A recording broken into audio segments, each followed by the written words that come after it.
Oh, really? Is actually an ivory bill. There is. They haven't been seen for 100 years, but Well, yes, I know, but I didn't realize because they look a lot like pileated. But we have one of those pileated guys come around every few years. there are totem species over here. Yes, yes. Awesome. Well, great. I just want to recognize that we have our presenter in the room with us, Kristina. Good morning, Kristina. Hi, everyone. Good morning. Nice to see everyone. Thanks so much for coming. Yeah, thanks so much for presenting to us. This is really exciting to have you. I've been having conversations with Kristina about her research, and I'm very excited for her to share it with everyone and for us to have a good discussion about public perceptions to fuels reduction projects and forest management in general. So very excited for her to come to present a little later this morning. I also wanted to note, I don't know if you guys saw my email, but we have also a bonus presentation at the end of the meeting today from Jonathan Warmerdam, an environmental scientist with the North Coast Resource Water Board, who is going to give us a very brief presentation about some changes to a timber harvest permit and the waste discharge requirements. Have the same problem. He put in the request to. Hi, Aldo. Okay. Okay, I'm just Although going to you're mute him, not I think. Actually, not much. And anyway, so I'm glad we're going to have a quick presentation from Jonathan at the very end. I asked if he wanted to present in November, but they were not available to. So he's just going to give us a very quick presentation. And that's good timing for them too, because they're taking public comment on that item later this month. I think the deadline is the 26th. So it'll be great for him to just kind of share a little bit about that. And then we'll be more ready to comment if we so feel moved. Hi, I just want to say hi to Justin Fitt, who also works for the water board. It looks like he's still connecting to his audio. Wonderful. All right. Well, do you mind if I just also really quickly note that that I did invite I posted this presentation also on the Good Fire Alliance's listserv, just because I shared my story with them, and I got a lot of really thoughtful and positive and lengthy and wonderful responses in that listserv. And so I thought that maybe some practitioners and land managers might want to join us as well. And so we might have some additional folks that, names maybe that you haven't seen before join us around 10:30. So just wanted to give you a heads up on that. It's not, no one's hijacking our meeting here, and it's just maybe some folks from the Good Fire Alliance that might be joining us. Yeah, fantastic. Thanks, Kristina, for sharing the word, and happy to have them join. Well, great. All right. Well, Kristina's presentation will start at 10:30, and between now and then, we'll go through and do our usual round robin introduction and update. I think because we have a hard stop at 10:30, we'll kind of keep our updates briefer than usual, but still interested to hear, who you are, name and affiliation, and an update about any of your projects that you'd like to share with the group, and or concerns, things that are just going on that you wanted to get kind of group support on. That's also very welcome for the updates too. All right, so I will start with Jason Mills. Hey, good morning, you guys. It's great to see everybody. We have been jamming as usual, so we're 30 hours done with 65 acres of thinning on Saddle Mountain, and it's looking beautiful. It's been a pleasure tending to those oak woodlands and amazing ecosystems out there. Post-fire, there's so much fuel to take down. I couldn't even quantify the amount of cubic yards we've stacked up. Cal Fire's burning it out, so partnership made in heaven out there getting the good work done. And we just teamed up on another one with Sonoma Land Trust in Glen Oaks, kind of a cool one. We just knocked out 4 acres in a week on the historic Glen Oaks property. And there we prioritized bay thinning to maintain the oak woodland. And we were able to work around some natives, toyon, coffeeberry, wild rose, and preserve some of the diversity in there. So I was pretty happy with the outcome. And I'm also working with Fire Safe Sonoma, partnering with CCNB. We're going to do 3 miles of roadside clearing on Calistoga Road in the spring. So that should be a cool partnership where we're going to help the job training program on some of our ecological approaches and techniques. And they're going to back us up with the chipper, and we're going to do a masterful roadside project. And maybe the last little tidbit is we're doing another bridge mitigation job on Sonoma infrastructure out there on Wooler Bridge, trying to get some mitigation work in and some good native trees established going into the rainy season. So lots of exciting things at WRA, and also presenting on prescribed fire next week at the California Invasive Plant Conference in Chico. So that's always a great one. Thanks, you guys. Happy to be here. Awesome. Thanks for the jam-packed update, Jason, as usual. All right. How about Stephen Swain next? Hi. Let's see. We've been doing finished working with Steve Quarles on mulch burning project. So mulch flammability, really interesting stuff. I was amazed at how fir bark puffs up like popcorn and then gets airborne really easily. And it just blows right out of your mulch bed. I've never seen anything quite like that before. So it's going to produce some useful results. We've also been working with master gardeners, trying to coordinate their outreach efforts across Napa, Sonoma, and Marin County. So the sort of the North Bay area, having single trainings that involve all of them. So they're all speaking, singing from the same book, if you will. And there's a bunch of other stuff going on with, entertaining plant diseases and things like that. But there's supposed to be, my name is Stephen Swain. I'm the Environmental Horticulture Advisor for Marin and Sonoma County. Enough said. Thank you. Judy Rosales.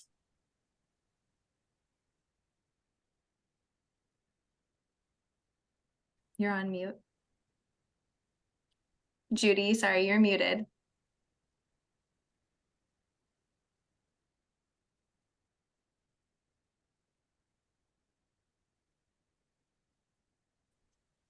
Okay. We have a lot of things going on right now. I'm going to keep it short. We have a training coming up on November 10th with Fred. He's going to do a thinning training up on the Gualala Ranch on Creighton Ridge. And that training is in preparation for a pile burn workshop that Devin is doing on December 9th. And people are signing up, and we haven't even really put it out there yet other than our own community, but I think we will. We'd like a little more people than we want to work with in case, some people drop out. So those 2 things are coming up, and we're working on, pulling that together. We are working on moving forward on our CAL FIRE grant. And finally, after months and months, we did get a lead agency, and we're so excited. I think I may have mentioned that, we started out asking CAL FIRE for the CAL VTP. They said no. We went to the County of Sonoma. They said no. We went to Sonoma Water. They said, oh yeah, we really want to do this. But then they came back and said, no, we can't do that. And the RCD, Jason is just jam-packed. And our fire department up here in Cazadero, Fort Ross Volunteer Fire Department just consolidated with Goldridge Fire Protection District. And we went to Goldridge, and they agreed to be our lead agency for the CAL VTP within their jurisdiction, within their fire jurisdiction. Then we met with Che and Jason at Sonoma RCD, and we now have a partnership with them on the CAL VTP. Yay! For all of the other work we're doing outside the Goldridge, outside the Goldridge jurisdiction. And so we're working on 2 forest health grants, the NCRP forest health grant, and then CAL FIRES, and that will work with some of the properties north of Timber Cove, some of the land partners that we have up there. And that's where we're really excited about working with Sonoma RCD on that. So thank you, Che. And so that's moving along, and we're getting started on some exemption areas on that CAL FIRE grant. I mean, we're looking at hundreds of landowners for this grant.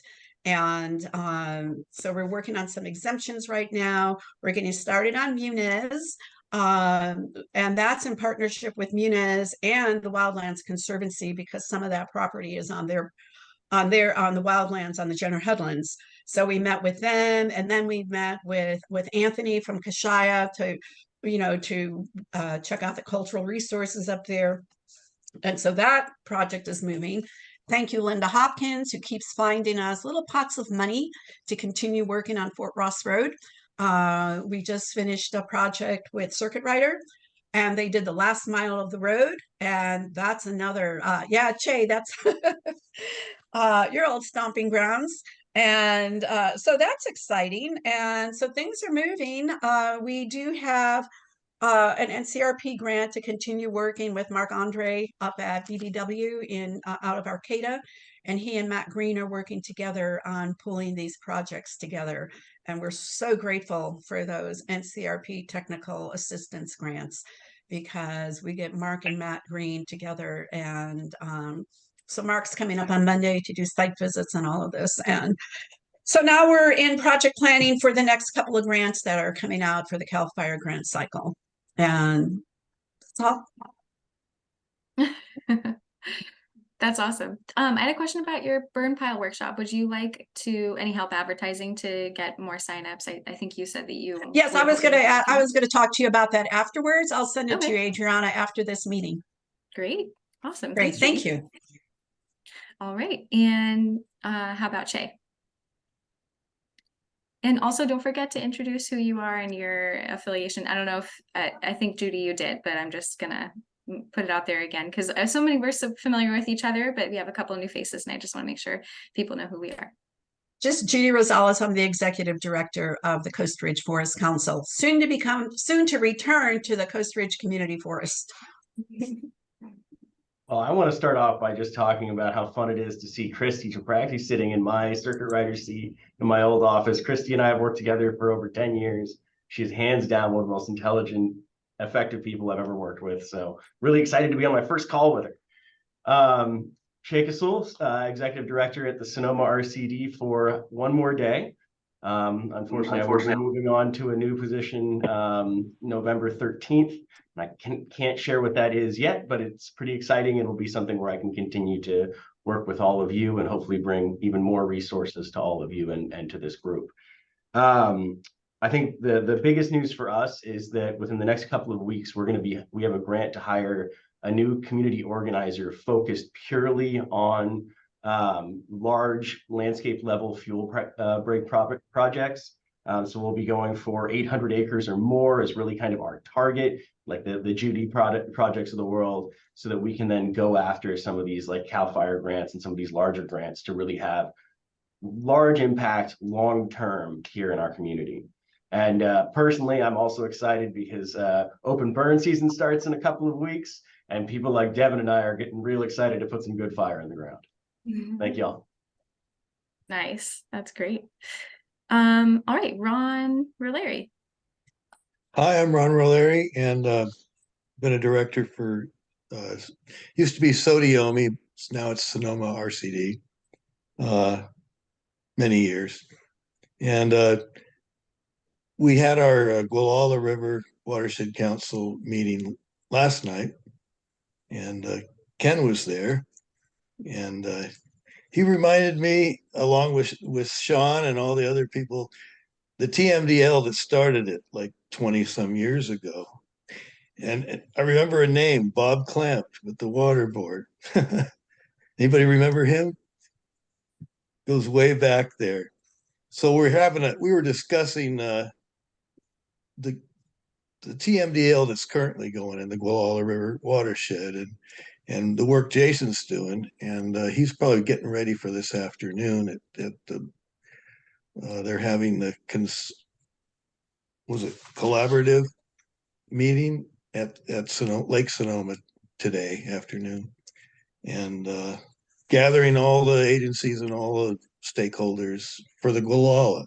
Okay, I live in the Russian River, but I have property in Gualala, so we've been following that and looking at what our objectives were 20 years ago, where it was the steelhead, the coho salmon, and now it's forest health. And some of the goals we had back then are different than the goals we have now, based on climate change or whatever.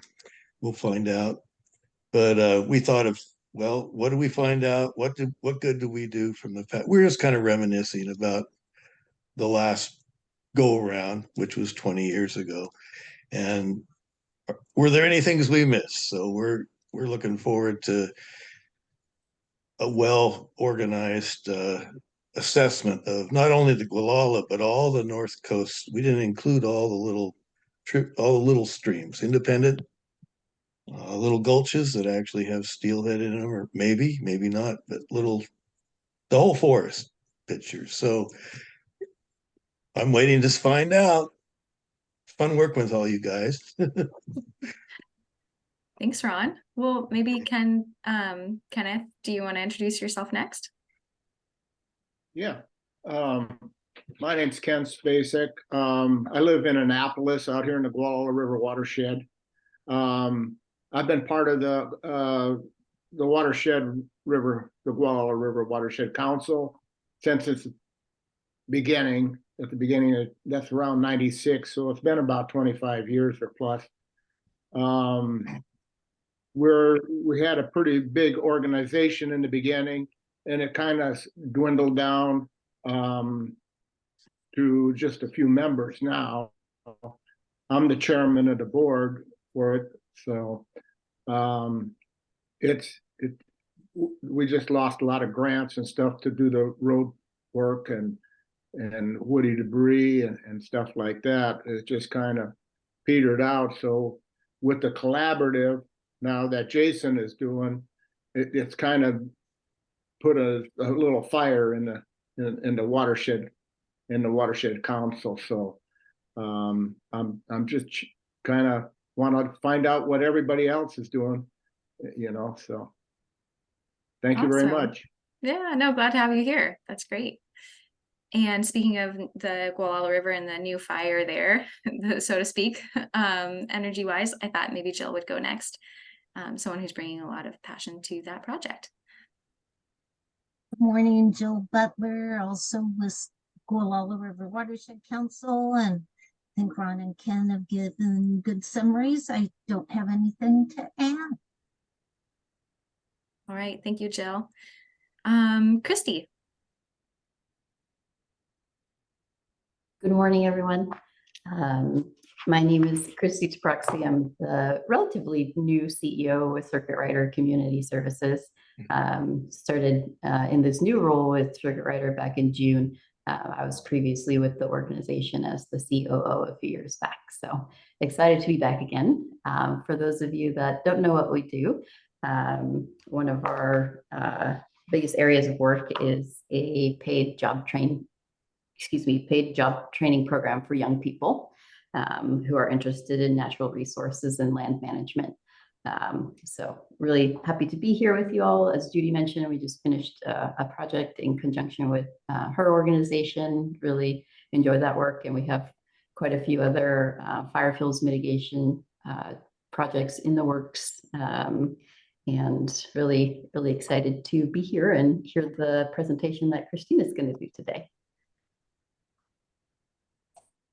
Fantastic. All right.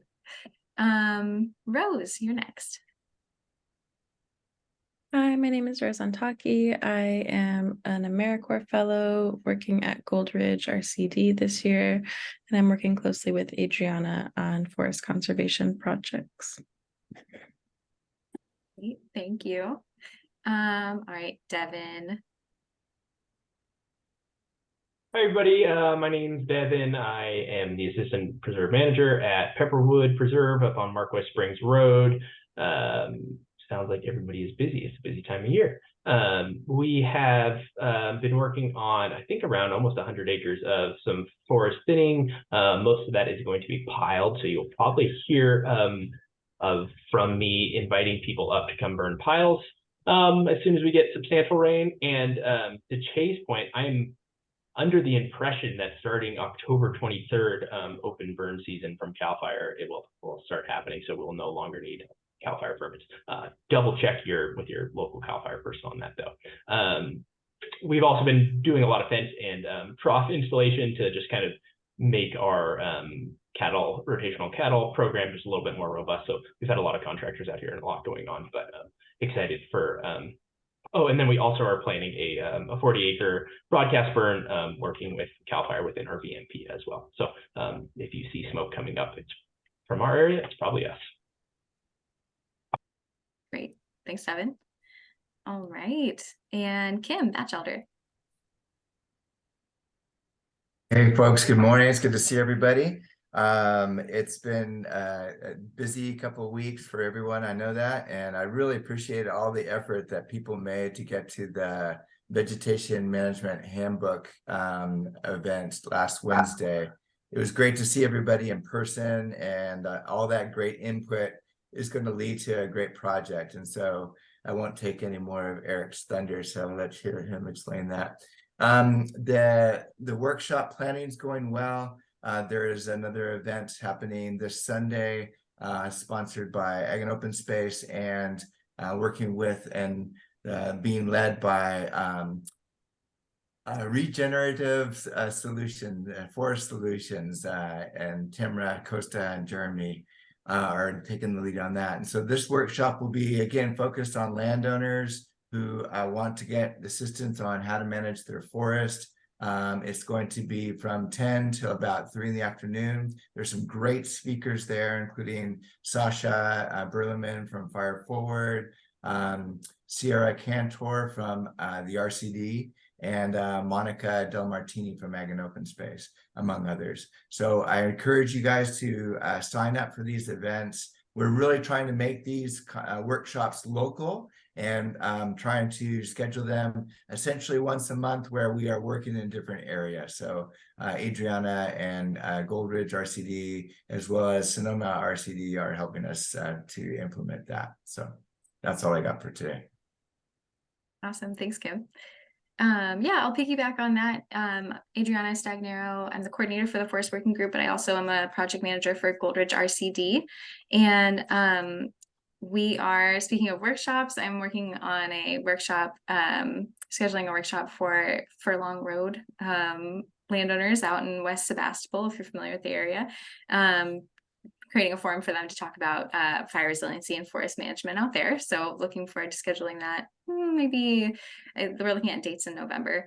And that is one of the next workshops in the series that Kim was just mentioning, that is all focused on forest and fire resiliency and watershed health. So we're kind of taking a couple different approaches to those workshops. One is like for neighborhood groups that are completely new to forest management, so like the 101 level, thinking back to how we did the conference, and then for providing technical assistance, planning support, project development to landowners that are more further along. That's sort of like the 201, 301 level. So that's our next sort of like 101 level workshop in the works. Yeah, Kim and I are still working on our outreach and kind of projects calendar, which would be something we'd like to share with you a little later on when we have more on it. But just giving you a little taste of what's in the works. Some other updates we have. Yeah, I guess I wanted to say we do have funding, some new funding for project development. So we're reaching out to partners who sort of have an idea of what they'd like to do, just need some assistance getting it further along. This is also in support of the Vegetation Management Grant Program. So for folks who are interested in applying to that program, who need a little extra help developing their projects, we're able to support in that.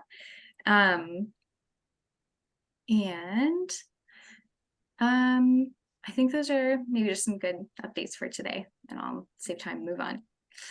And so next, Caitlin. Hi, everybody. Caitlin Cornwall, Sonoma Ecology Center, and my colleague Eric is here too, so he'll have a few things to say also. But I wanted to just mention 3 things that we're working on. We, for the first time, partnered on an environmental grant with La Luz Center, which is the larger Latino serving nonprofit in Sonoma Valley, to bring the JC's fire resilient landscaping curriculum and their certificate to Sonoma Valley, to an audience of people who are now mostly working in landscaping, construction, and agriculture. So it's a workforce development project, and that will also just help people make more money, hopefully, being able to show that they have a bigger skill set, and one that I think we all want more of out in Sonoma County. So that's promising. That's just starting up. We're also working with Greenbelt Alliance, who is not often part of the conversation that we're having right here, but they got a grant and we're partnering with them on it to do community-based climate resilience planning for the hills above the springs in Sonoma Valley. So there's like a disadvantaged community impact angle to this, and also a fire resilience angle. That's a planning grant. And then lastly, we're doing a bunch of stuff on the ground. Also, just one example is a large group of landowners in steep oak woodland hills, largely infested with broom near Glen Ellen. They're calling themselves Wind Creek. We got some funding to do from the Vegetation Management Grant Program to do roadside work with them. So we're getting that rolling. That's all for me.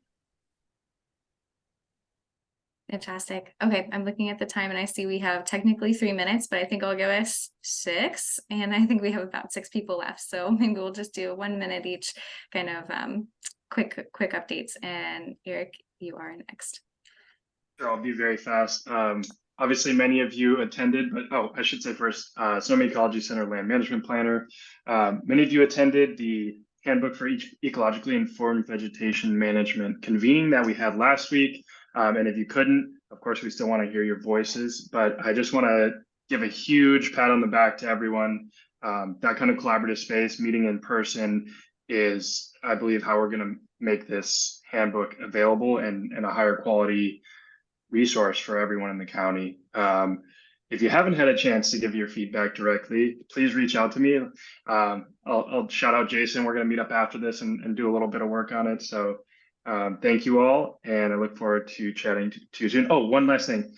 We will be partnering with the RCDs to get our workshops out later next year. I just had a chat with Kim about that before, but look forward to working with Kim and Adriana on that. So thank you. Awesome. Thanks, Eric. How about Brooke next?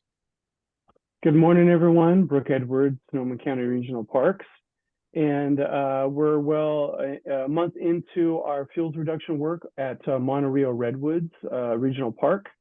And we're putting in 27 acres there. And we're also partnering with Occidental Arts and Ecology Center and Brock Dolman to take some of that material that we're thinning from the forest and putting that into some of the erosional gullies that we have on the property.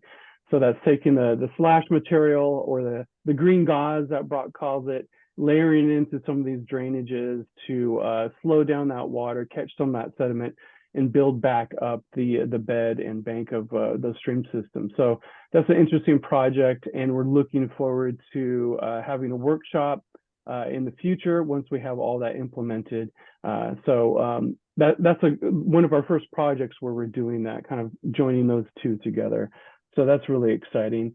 We're also lining up a couple broadcast burns. We have 2 lined up for our Shiloh Regional Park.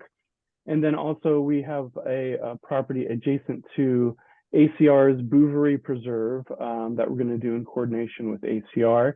And I don't know if anyone has touched on it, but broadcast burns within the Sonoma Valley area have been effectively shut down from concerns from vineyard owners and possible smoke taint of grapes. I don't know if you know about this, but there's been a late season harvest. There's a lot of grapes still on the vine. And so folks are really concerned about smoke taint, and it's kind of been shut down in Sonoma Valley. So I think there needs to be a larger discussion of what actually causes smoke taint of grapes. And I don't think necessarily the correct option is to just completely shut something down. I think there's some middle ground, and I think that needs to happen at a higher level, kind of regional CAL FIRE, Yes. At the local moment, I entities think like that. the timing. So anyway, let's see what else. We got some grant funding from CAL FIRE to purchase a curtain burner. That's probably going to take a little time to actually get in our hands, but we'll be happy to do a workshop on that when needed. Judy, I'd be interested in talking to about your regional scope of your VTP happening up there and what area that covers to see if there's any kind of partnership we can do there. Looking forward to Kristina's presentation coming up. And Eric, what is the deadline for comments for your handbook? Good question. We are trying to compile everything from this first convening by basically the end of this month. We're going to have a smaller group working on things on the 31st. So ideally by then, so that we can integrate everything, it's going to be, all information is going to be sent out to our web designer by mid-November. So yeah, hopefully by November is ideal. Thank you, Brick. Great. Yeah, so I'm going through some of the practices and just compiling some comments, the way you described it, page and paragraph and all that good stuff. So hopefully I'll get through some of those practices and I'll send that on to you. That's it for me. I just want to jump in and say thanks, Brooke, for mentioning the smoke taint concerns. And it's been kind of happening throughout the county, not just in Sonoma Valley, but really has been a hindrance to some of these broadcast burns and some of these burns going on. And good to make people aware of that challenge. Okay, we have Fred, then Monica, and then I think we're gonna have to close it there. I'm sorry for those who are off camera, but please, speak up later in the discussion portion of the meeting. I just want to be able to give Kristina the time for her presentation. So Fred, then Monica. And Fred, you're on mute. You're muted, Fred. Sorry. Different commands, different computers. 40 seconds left. Let's see, I've been out on the Warnicki Ranch I received a poetry grant to be out there, and so I've been working on the Chi of Tree and trying to put some of these larger landscape concepts into a different format. We're logging on the Jenner headlands and also creating feedstock for the Green Valley Mill on purpose so that we can improve the value of our remaining logs. I think there's a real opportunity there for loggers and also that mill. We also have legal wood so they can sell it. I really appreciate the work on the handbook.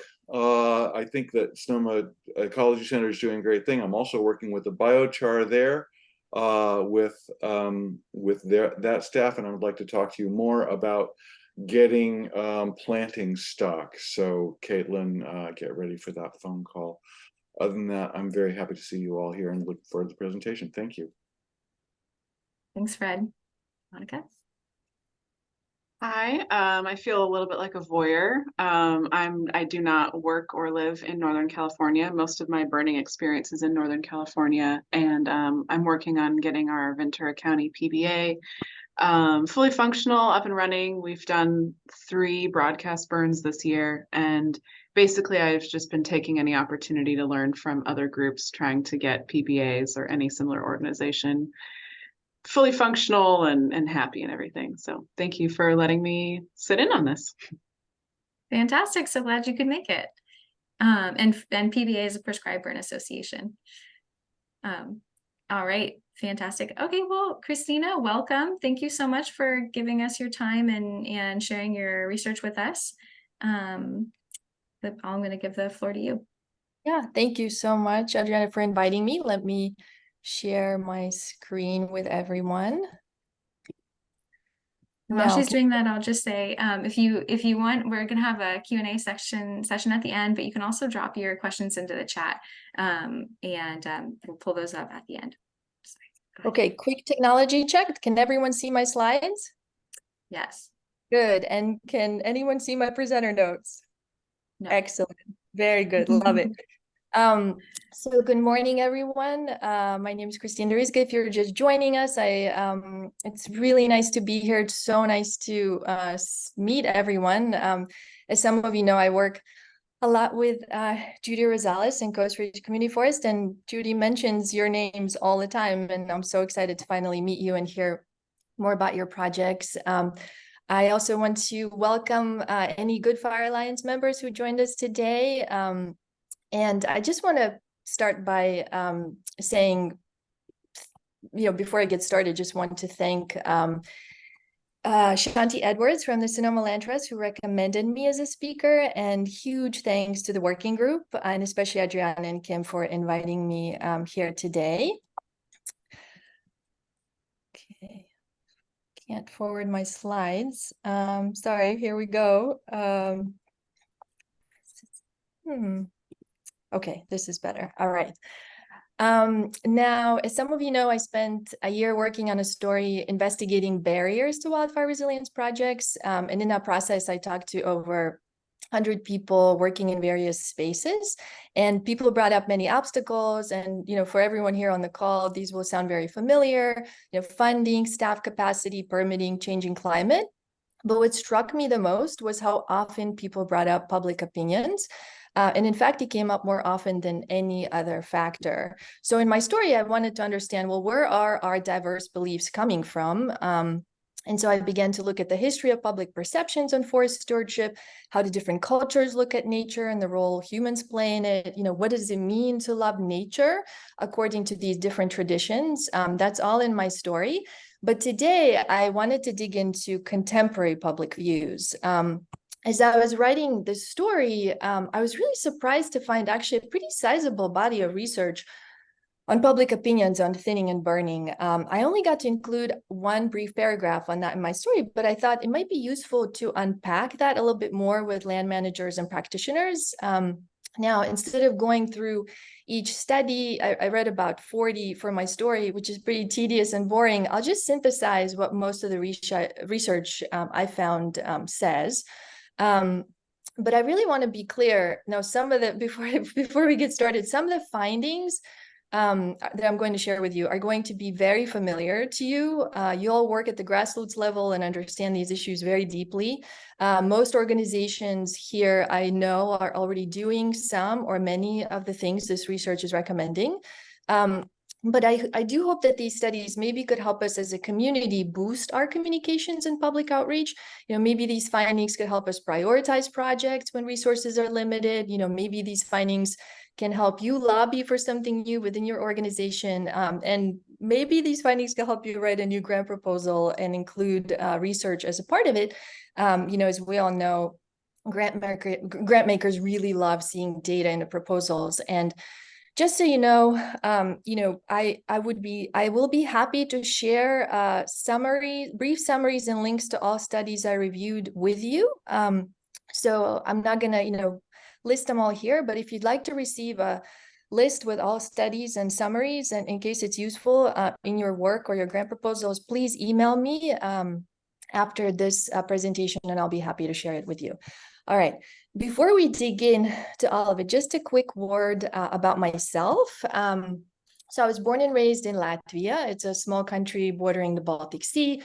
It's one of the most biodiverse and one of the least populated areas in Europe. And as soon as I could walk, my family took me to the forest to gather wild blueberries, strawberries, mushrooms, and medicinal teas.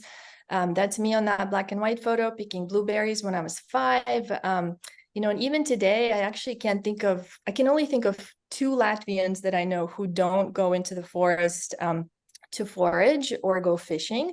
And it's sort of the main way in which we connect to nature, and a culture of sort of hiking doesn't really exist.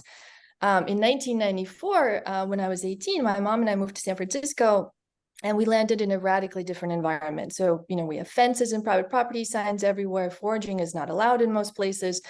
And so much of the food and wood products we buy come from these invisible places and factories here and abroad. And knowing how much I love nature, my American friends took me to the forest, but they told me we have to go to REI first and get these weird things, freeze-dried food, backpacks with weird water tubes sticking out, techie-looking hiking boots. And I just remember when I put all that gear on, I felt like I'm going into space and traveling to another planet. And it's just, it's such a different way of experiencing nature here in the US. There's kind of urban culture and humans, and then there's wilderness that you visit in this techie gear. And most of the tending, of course, of these gorgeous places is often done behind the scenes. Now, I only bring that up as part of my intro because I think unless you grew up in a rural area or a wealthy green area, went to a lot of summer camps in nature, most non-Indigenous Americans live in ways that are profoundly removed from nature. And as an Indigenous scholar and botanist, Robin Wall-Kimmerer has written, most Americans also grew up on a daily diet of news about deforestation, industrial agriculture, and loss of biodiversity. So it's no surprise then that so many Americans believe that humans and nature don't mix and that nature will heal itself as long as we leave it alone. Now, research on public opinions basically reflects that. The deeper people describe their connection to nature, the more likely they're to view changes to landscapes as ecological degradation. But these studies and my own reporting also reveal that there's a lot of ways in which these views can also expand and become much more nuanced. So let's dig into that, starting with public views. Now, the most active and published researcher in this space is Sarah McCaffrey. She recently retired, but she was a researcher at the U.S. Forest Service for 20 years and focused almost entirely on what she calls social dynamics of wildfire mitigation projects. So here's what McCaffrey's research for 20 years and review of other studies has found in Western states. And her research went up to 2022. So generally, 70 to 80% of respondents find ecological thinning and prescribed burning an acceptable management tool. Of those, 30% give very strong approval, but then 40 to 50% approve it, but say it depends how it's done. And this is really key. These 40 to 50% are on the fence, and it's a very important target audience. It's a very large and important target audience. These people can be moved in either direction, right? They can either support a project, improve it, or block it. Now, so if 40 to 50% approve it, but in a very qualified way, so what factors help them feel more informed and comfortable making a decision? Here's what McCaffrey's work and other studies found. Number one is, and this is not going to be news, I know, to most folks on this call, is familiarity and knowledge. So the more people were familiar with the specific practice, the more they supported it. Generally, people who live in rural and fire-affected areas supported more. But this is a big issue for California because we're the most urban state in the nation with 95% living in cities and suburbs. And if you recall my REI reference, yes, Californians spend a lot of time in gorgeous parks, but how do we experience them and what assumptions do we bring to them? The second most important factor is trust in individuals and agencies doing the work. So people say they have to feel that staff are competent and knowledgeable, and we'll return to that in the solutions section. And number three, interactive, open-ended communications are most important.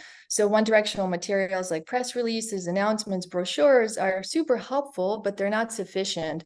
So with any project, it's important to create spaces where people can ask questions about how specific decisions were made and clarify new information.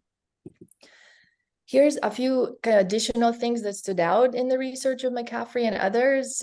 This will not be used to anyone, but people prefer stands with little modification over highly modified forests.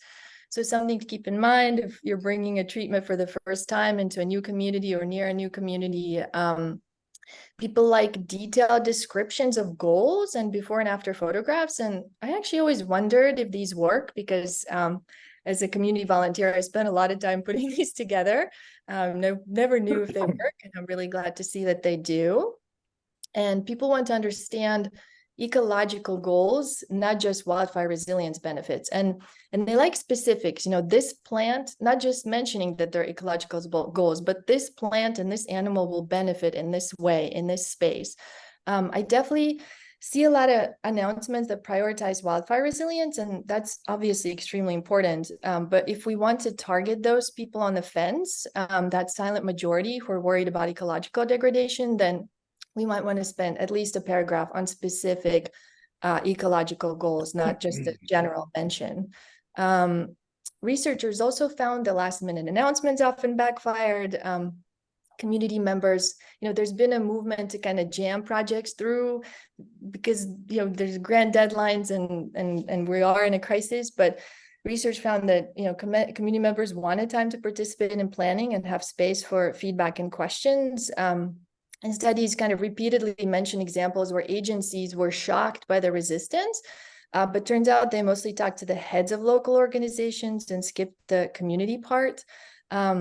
People also need to feel that their feedback is used in the formation of forest management plans, not just gathered. So they want to see quick references to the most common questions or concerns that they specifically brought up during a town hall or listserv exchange. And that could just be, just using exact words that they used as you craft your responses. Some other interesting findings in terms of usefulness of sources. Newspapers, magazines got the highest ratings as a primary source that's reliable. And that's nice to see for me personally, who works in this very, very challenging industry. Friends and relatives were right after that. And at the very bottom, and I was really surprised to see that environmental groups that are viewed as advocacy organizations are the least trusted. And then U.S. Forest Service and timber groups, less surprising given their fraught history. So just something to keep in mind, what you use as sourcing at the end of your materials or use as links online makes a big difference. And generally, research shows that fact-check media articles and peer-reviewed studies will generate more trust than a link to another nonprofit or a foundation. Now, there are two big limitations with a lot of these studies, which are based on email, phone, or in-person surveys. First, they're typically pretty small samples and limited geographic regions. And then two, they're not done in communities. And I was surprised to see that in which actual project is about to take place. I guess that's, hard to organize.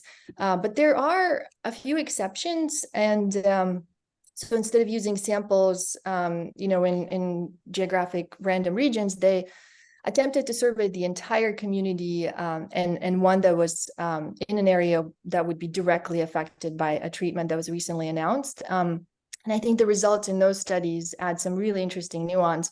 So this is a 2020 study in Colorado, which examined a highly contested project near a national forest. The project proposed thinning and prescribed fire on about 2,500 acres over the next 5 to 10 years.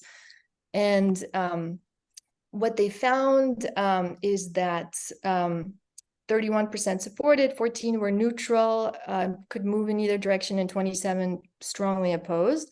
What was really fascinating is this study found huge variation in values at the individual level, much more so than geography, politics, rural versus urban, as is often assumed.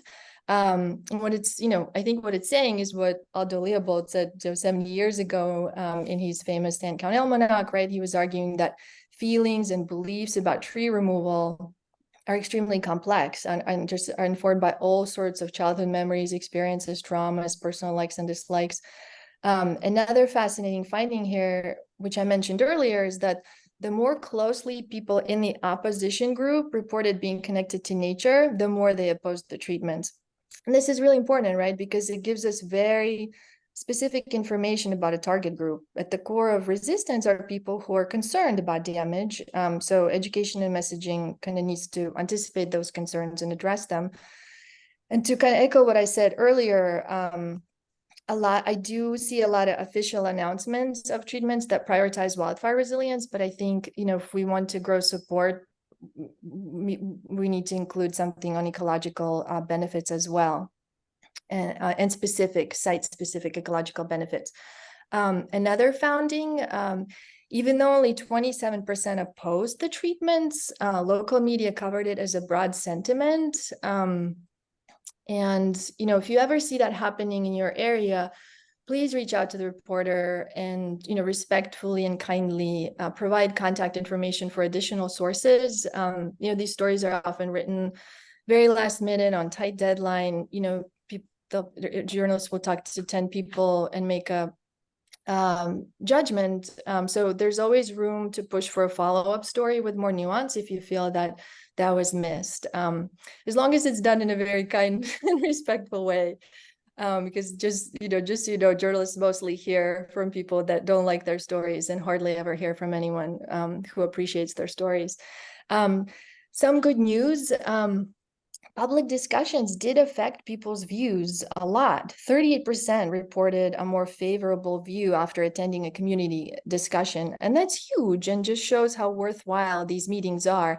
And if you ever have to choose, a community meeting over brochures and a lot of glossy materials, I would say choose that because the research is so clear that they work incredibly well. Now, all the written stuff is also really helpful, but as a supplement, it's not sufficient. So we looked at public views, which factors influence them, and now let's take a moment to chat about potential best practices for communications in public education. Now in this section, I'll draw on the studies again, but also my own reporting and also my own personal experience. That's me on that picture with a burning torch lighting my very first burn pile at a fire forward training in 2020. And as you can see, embarrassingly, I'm a total amateur. I'm not wearing a long sleeve shirt. But if you read my story, you know that I used to oppose tree cutting and was really scared of prescribed fires. But I did take dozens of classes, work days, studied indigenous practices, became a naturalist, and I changed my mind. So I will draw on research, reporting, but also my own experiences from these different classes. So as you recall, building knowledge and familiarity was the biggest factor in affecting people's beliefs. And many studies, as I mentioned, show that in-person meetings were much more effective than email newsletters or printed materials. So here in Sonoma, we're so fortunate to have fantastic classes in nature appreciation. I've taken many of them, love them, and they're super important, right? A person can't responsibly take care of the landscapes if we can't recognize any birds or trees or plants in our backyard. But I also think in the Bay Area, we have a big shortage of workshops and guided hikes focused on the benefits of forest stewardship. And I was really happy to hear all the upcoming workshops. That's super helpful. I would say as a small landowner and as one who always tries to promote these workshops, if you could give folks who want to promote them in our communities, ideally like 3 months lead time, but 2 months would be super helpful. I do find that a month lead time is usually not enough because people just book up, so weekends book up, evenings book up. And I know a lot of people in my community want to take these classes, but if it's a month lead time, they probably won't be available. UC Extension is a great online forest stewardship class that's always available, but it's 3 months long. Most people are not going to take it. And so the more we can provide these one-day workshops that really highlight the benefits of forest stewardship, I think that will go a long way. And even with nature appreciation classes, and I took a lot of them, I think instructors could be encouraged to spend just some time discussing how specific stewardship practices support the well-being of a particular plant or animal. Just a few sentences, just one paragraph, doesn't have to be anything long. And I'm sure many of them do that already. I think burn pile classes in particular provide such a great way to engage new, curious audiences with mixed feelings. In the past 2 years, media has covered prescribed fire more than any other practice of forest stewardship. Fire is so popular right now. And burn pile classes or work days don't require as much training as helping with a broadcast burn. So I just think it's such a great marketing tool to help people become more knowledgeable about fire. And it's such a great tool to help people expand their awareness of the extensive prep that goes before piles are made, and then all of the work that takes place after. In this photo, you see Devin Friedville, our assistant preserve manager at Pepperwood, and he's teaching a very popular burn pile class this January. They always sell out, and in this class, in which I assisted, we had people come from as far as Santa Cruz, Oakland, and San Mateo, and they told me that burn pulp classes are not taught in their area. So it's this huge gap that I think Sonoma County could fill and use as a marketing tool for active forest stewardship. Now, Sonoma County is a leader in volunteer work days, and they're so important to experience what active tending means. Robin Wall Kimmerer writes that when we restore the land, it restores us. And to be honest, as I read it, it all kind of sounded too out there for me. I had no idea what she's talking about until I participated in some of these work days, and they really changed my life. I love forestry work, and it's been the best thing for my mental and physical health. But I do think that the workdays generally could also include just a bit more big picture discussion of how work in this small patch contributes to mitigating climate change, forest restoration, how it connects to Indigenous history and current practices in our area, and just kind of zooming out a little bit more and going beyond sort of how it helps this specific park. Now, in the Bay Area and Sonoma in particular, I think we also have a shortage of workshops centered on Indigenous forest stewardship. As many scholars have documented, Indigenous people of what is now California developed and continue to use some of the most sophisticated and complex practices in the world. And as I mentioned, studies show that the majority of people who have mixed feelings about active stewardship are concerned about ecological degradation. Now, unfortunately, a lot of public agencies have a mixed record on that. So classes centered on Indigenous knowledge can help people develop a more nuanced understanding of active stewardship and trust. And today, the interest in Indigenous knowledge and practices is higher than ever before. At Pepperwood, Clint McKay, the Indigenous Education Coordinator, leads guided hikes that focus on Indigenous practices and worldviews, and they're always sold out. I attended about 5 of them. They affected my beliefs the most, and I can tell you there were always a lot of skeptics in the audience. Another piece of evidence that how much demand there is for this knowledge is the astonishing success of the book Braiding Sweetgrass by Robin Wall Kimmerer. This book has sold more than 1.4 million copies and has been translated into 120 languages. Just to place it in context, one of my other favorites, Aldo Leopold, the Sand County Almanac, was published in 1949, reprinted many times, is required reading in most environmental schools, but that has sold 2 million. So it just shows how much demand there is in our popular culture for a greater understanding of the Indigenous perspectives. So what else builds knowledge and familiarity? In-person meetings work the best, but educational materials also make a big difference. A few points to highlight here. As I mentioned before, many studies have found that media remains a primary source of education. And as I mentioned earlier, some studies found that people trust media coverage more than write-ups by environmental groups that they view as advocacy groups. So I think mentioning strong media stories, if something came out recently you like in your newsletters, websites, social media, is good for public education. And every time a new good story comes out, it's also just such a great opportunity to make connections, very briefly, just connections between your work and the practices a story highlights. It could be as simple as what we're reading as staff at the end of a newsletter. And in social media, if you tag the publication and say something thoughtful about how this reporting connects to your work, they'll share your post with all of their readers, and you can get new followers that way. Another opportunity, I think, just more education on the park signage. Science writer Mary Roach recently traveled to New Zealand for her latest book on nature, and she describes in her book just how much effort New Zealand invests in park signage, both honoring local tribes and their stewardship practices, but also constant education on invasive species in this area and how to remove them, or what people can do to support local wildlife, like remove barbed wire at the top or dim your lights at night, just kind of small things. And there's just a lot more forest stewardship propaganda, she said, and their surveys show that it works. And, finally, when people come to a class, a work day, or a hike, it's such a captive audience, right? I mean, advertisers pay thousands of dollars to get this targeted niche audience. And I think it's just a great opportunity, not only to share information about your organization, but also educate these captive audiences more broadly. So, for example, I would love to see a document in print or online that's basically a suggested reading list by you, by practitioners, by experts, right? That includes staff favorites, books, articles, films on forests, forest stewardship, indigenous history and culture, and just have it out on the tables or online in the resources is a constant opportunity. Sure. Another significant factor.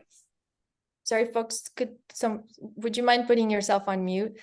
Another significant factor that affects people's views is trust in individuals and agencies doing the work. I mean, and that's obviously relationships. And, you know, we don't have to talk about this because I definitely can attest as a small landowner in Sonoma County that people in this group are fantastic at relationships, both formal and informal. And this working group is a testament to that. Native advisory councils is another meaningful way to build trust between an organization caring for the land and the general public. And I know most folks on this call already know this, but Redbud Resource Group has a fantastic page that's all about developing relationships with Native communities. And it has several videos specifically on a partnership right here between Pepperwood and Sonoma Ecology Center as well. All right, so, okay, this was a lot of information, a lot of stats, a lot of data, a lot of stuff you already know. So let's do a quick recap for just a minute. So the biggest factors, familiarity, knowledge, it grows support the most. I was making a case for the need for more guided hikes and workshops on the benefits of forest stewardship, classes on indigenous knowledge and practices, burn pilot classes that have low entry, you know, just has few entry barriers, and work days with a bit more theory and history. And research shows that educational materials do make a difference, particularly if you connect them to media, stories, films, books that can be promoted during events, newsletters, and on your websites.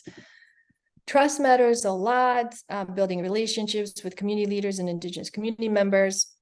Folks here are really good at that, and open-ended communication. So just creating spaces that allow for community dialogue in addition to press releases and announcements. And finally, these studies and recent field experience, I think, revealed that I think we have 3 target audiences, in my opinion, at least. And I would love to know what you think of as target audiences in your organizations. I think that there are supporters who are looking for responsible ways to engage. How do I steward? And as Adriana mentioned, I think it makes a lot of sense to think of them as 101 and then 201 and 301, and they need different classes and different materials.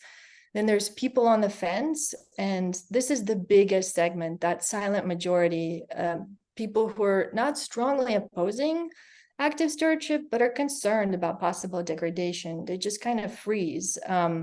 So sometimes I think organizations spend a lot of time on the hardline opposition and ignore this crucial big target audience in the middle. And field experience tells us, I think, and I really want to hear from prescribed fire practitioners, you are the experts on this, but just kind of assisting with some prescribed fires on the ground in our community.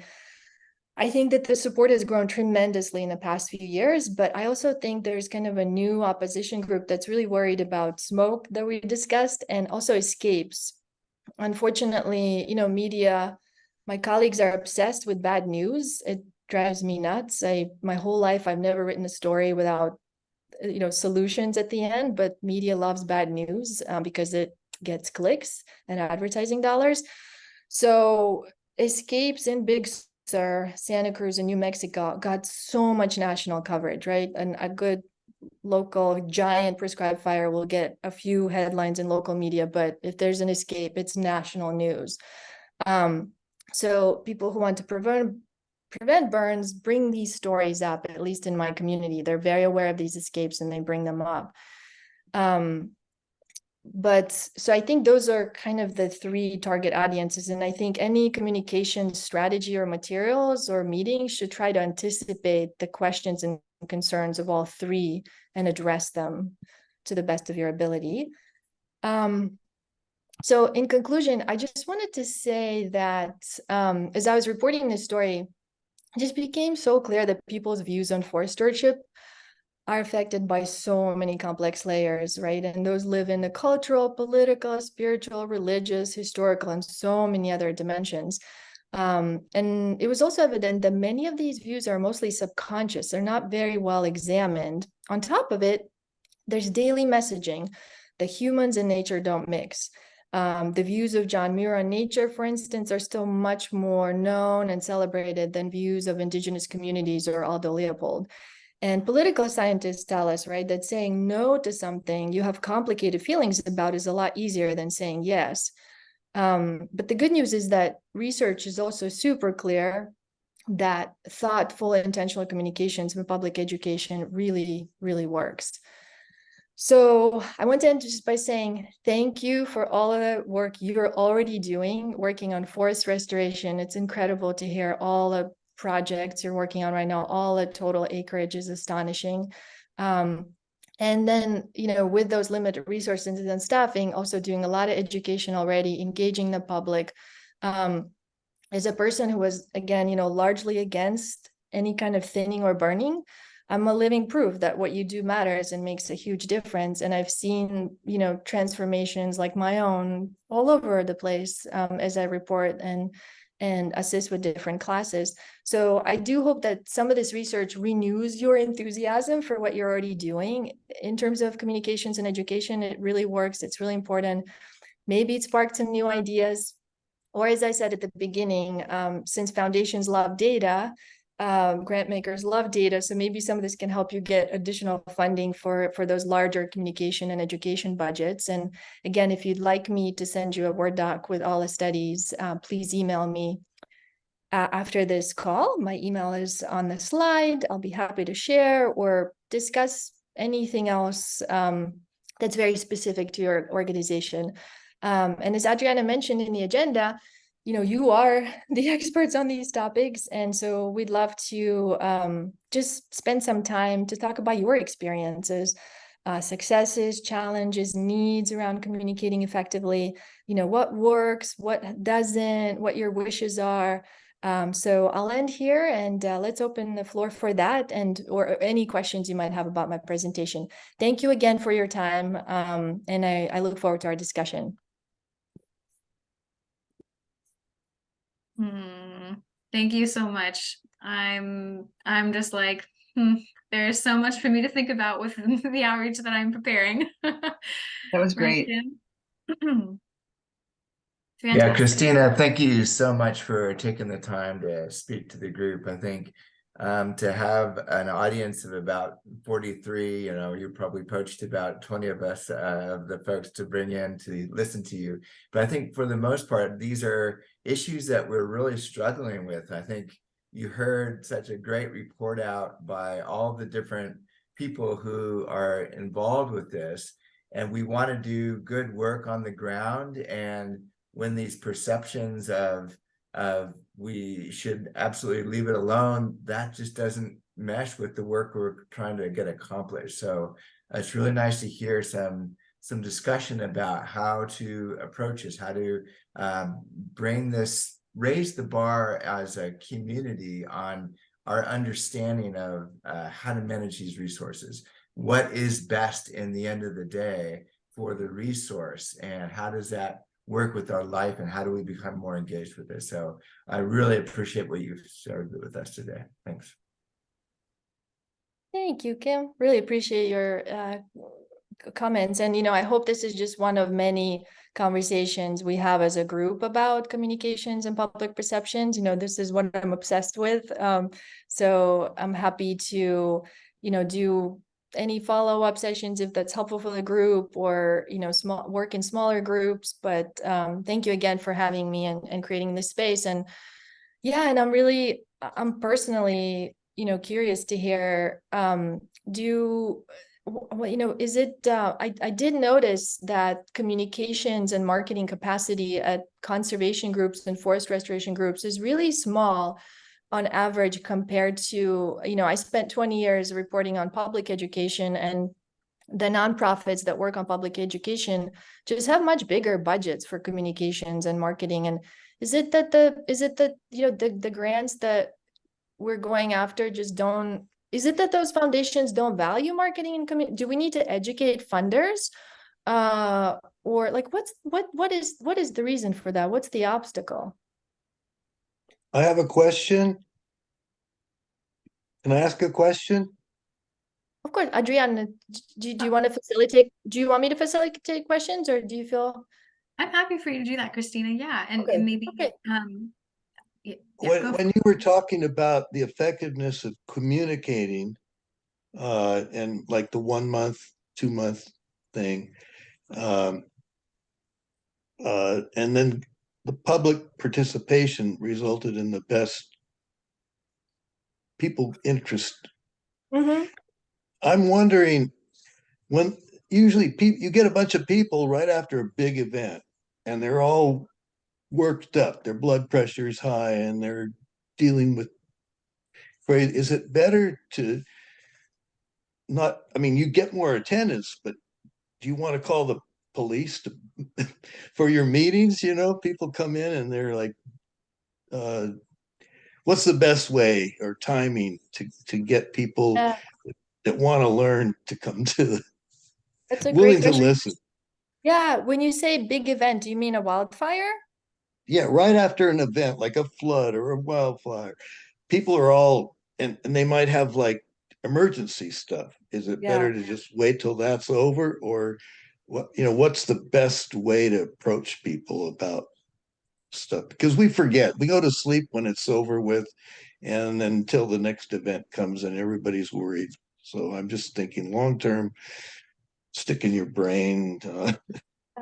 No, that's a great question and great consideration. You know, media spends so much time timing their stories because we know that, you know, if the story comes out right as the fire is happening and it's about solutions, like people are, you know, they just want to know about the update on the fire and evacuation.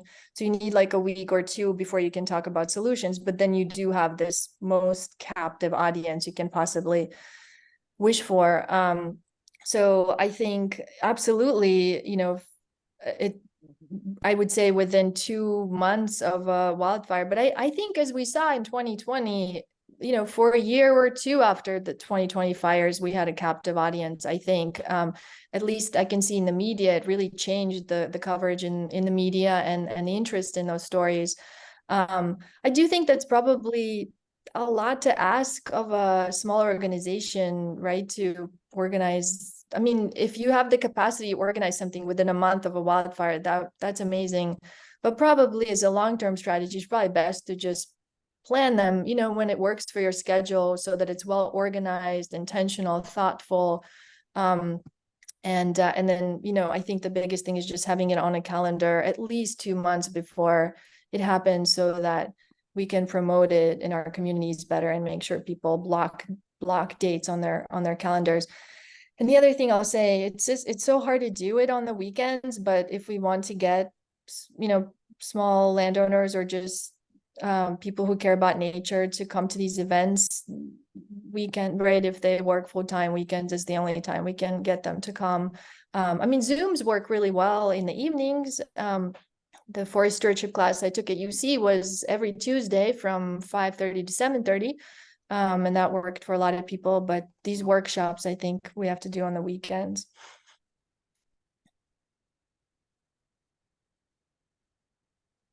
Could I say something? Please do. Thank you so much for your awesome presentation. I do think we're engaged in a generational culture shift, and it takes a lot. It takes thousands of little conversations and contacts really for that to happen. I just put this in the chat to your question about, you know, why don't conservation organizations do more marketing and communications? I think most of us are, you know, we can't, we're just focused on trying to get the physical work done and funded. And that is just really, really hard itself. There's many, many barriers just with that. And so we tend not to also, it's like a third job. I always think of this as like there's 3 different jobs. There's getting the work funded, there's doing the work, and then there's talking about it.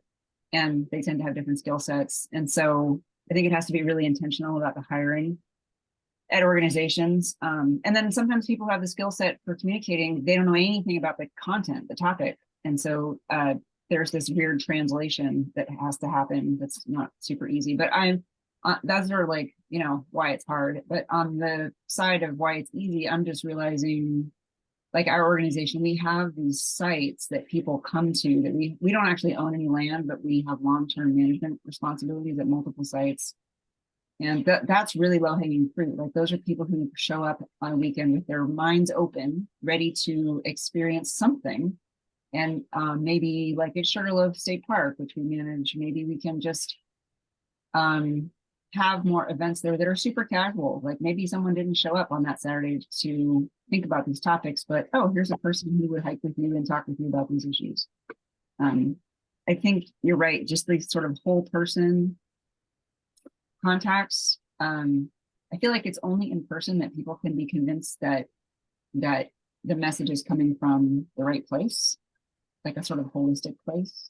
And I think that's what can sort of change people's minds.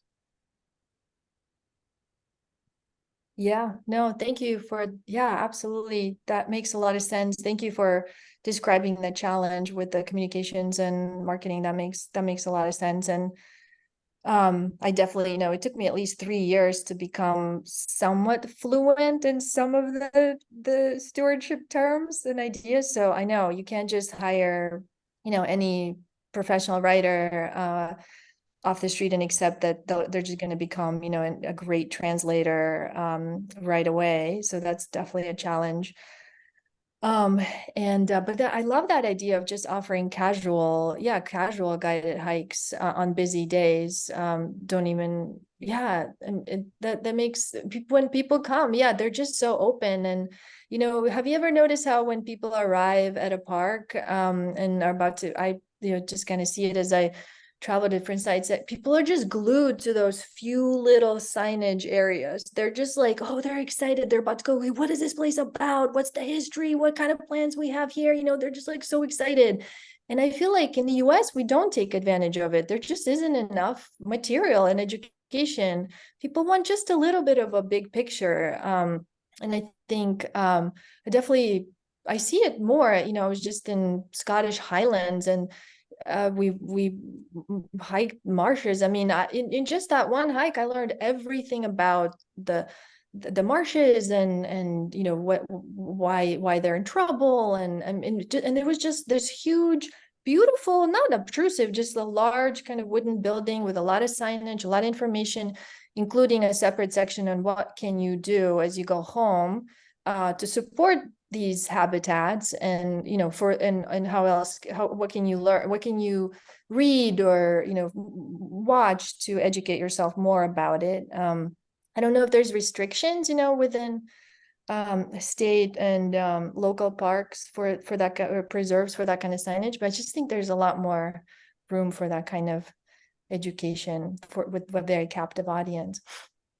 But I love the guided hikes. They're more casual idea. I think those would be very popular.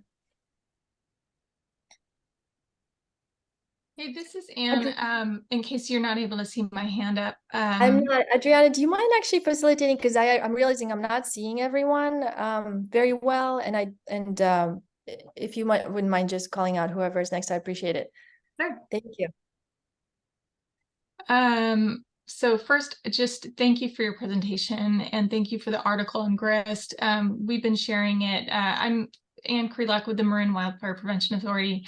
Spent a lot of time working in Sonoma County. And Kristina, I think we met at the pile burning workshop with Devin. Oh, we did. Fantastic. Yeah. Nice to see you yeah, again. That was a great event. Good to see you too. And, you know, I'm wondering if you could speak to different communication strategies for the different kind of subgroups. So you've got folks who are on board, there are folks who are kind of on the fence, and then there are folks who are just opposed. And so one of the things that we do is we gather a lot of peer-reviewed literature. We've got a science and research page on our website. And we also are really big into field trips. I don't know if this was mentioned earlier, but we have a field trip on this 26th to go see a project that we're inviting everybody under the sun to come join us, because we really think that that one-on-one communication and the opportunity to walk and talk and see the work is really effective. But we're also seeing that the environmental stakeholders that we've been working with over time are the ones who show up, but there are those who just don't show and remain kind of opposed and kind of held, they hold tight to their assumptions. And so I'm wondering if you can speak to that group in particular, communicating with kind of that subgroup of environmental stakeholders. Yeah, I think that's the hardest group. I do think that at least from personal experience, having attended, just nonstop classes of all kinds in the past 3 years, and I do see a lot of skeptics. I'm in the audience and I hear them whispering to each other and expressing skeptical comments. I remember when Clint McKay mentioned that they cared for every part of the land. There was like a little group of folks in the back like, there's no way they could have cared for every part of this land. There's no way they touched everything. There's a lot of skepticism like that, but it's also, but hearing, but being on this walk and just thinking of it as just a very different worldview, as a different way of connecting to nature, as a different way of looking at different plants, and I think it's really helpful. And I did see changes in people by the end of these walks, and maybe it's tiny and invisible, but I think opposition is the hardest. It takes a lot of time. It takes a lot of energy. I also think that if people have limited resources, now you have a different mission. I, as a writer who has read all the research I could find on thinning and benefits of thinning coupled with prescribed burns, I am convinced that the science is very clear on the benefits of it. And so I'm on a mission to reach what I think are the low-hanging fruit and help these people get excited about it. So I'm actually, in my work, I'm not gonna talk, I'm not gonna spend time on the hardliners, because there's this giant silent majority in the middle that have mixed feelings and they want more information, they're open, they're curious. I want to work with that group with limited resources and time.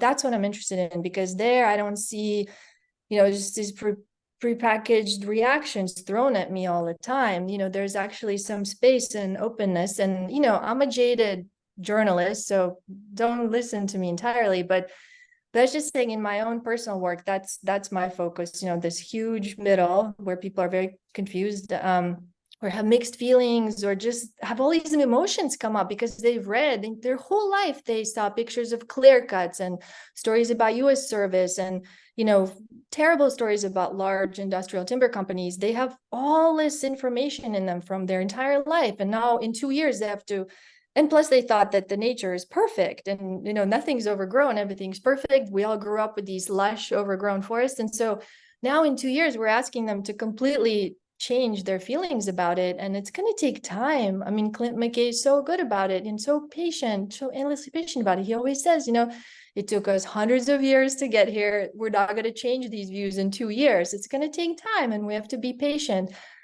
But I think we should focus on the middle and not.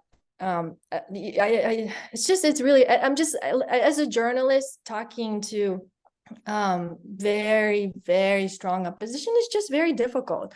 I haven't found ways to make it work. So that's just my personal perspective. But I also want to say, it sounds like everything you do is exactly what research says you should be doing. So if you need more money for communications and marketing, let me send you all those studies, and hopefully they can help you write a bigger grant to boost your work, because you're doing exactly what should be done. It just sounds like you need to grow your capacity. Thank you, Well, thank you Kristina. for that. I'll just add that we've done some one-on-one tours with a few folks that it maybe moved the needle, maybe a little, but it's very similar. It's a very parallel conversation around climate change, really focusing your efforts in the middle. So that's fascinating. Thanks for your response. Sorry to jump on top of you, Anne, there. I was just going to say you have two more comments, one from Jason, one from Amy, and I think we can give ourselves another 5-10 minutes. So Jason, you're next. Thanks, Adriana. Great presentation, Kristina. Really enjoyed that. I especially liked how you laid the foundation there by addressing the bigger picture of it basically being a cultural shift that's required at this point, and everybody's different interpretation of what's going on in nature and different variations in understanding. And you know, I've just having been involved in the industry now and advising people on private lands and pointing to the work done on public lands, right? We have some great work being done on public lands. Brooke, Monica, Kim, I mean, there's awesome ecologists getting great work done. And I think we're doing a pretty good job of exposing that work and bringing the public out to, you know, see it in action. And I think that's a really useful way of you know, modeling the work done properly on public lands to then transcribe over to private lands. And that's really where I see a lot of the damage being done, right? And money being just thrown at situations, and, you know, people just really doing destructive work to habitats in the name of fuel reduction. And that's always rubbed me the wrong way, and trying to get things out and prevent that to happen in the best interest of the community, spending resources on having this work done. And you know, when it comes to the do-nothingers, that kind of just feeding into the discussion, I feel like half of them are just based on, you could call it ignorance, right? Just not wanting to see this thing happen for one reason or another. But I also think there's the other half of people who do actually see the work happening, understand the work, and don't agree with the approach to the work, because those who are carrying it out aren't doing it right.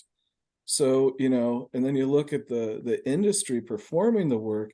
How are we treating our workers? Who are we hiring to do this work? Are they informed to do the work? Right? And, you know, and then just final thought, you know, driving back through Mark West yesterday and watching the homes reconstructed that were once burned down to the ground, and looking at these luxury homes that couldn't even follow 0 to 5 ordinances. I mean, they have foundation shrub plantings all the way around. So how many times do we have to learn, right? And I think that's the definition of ignorance, right?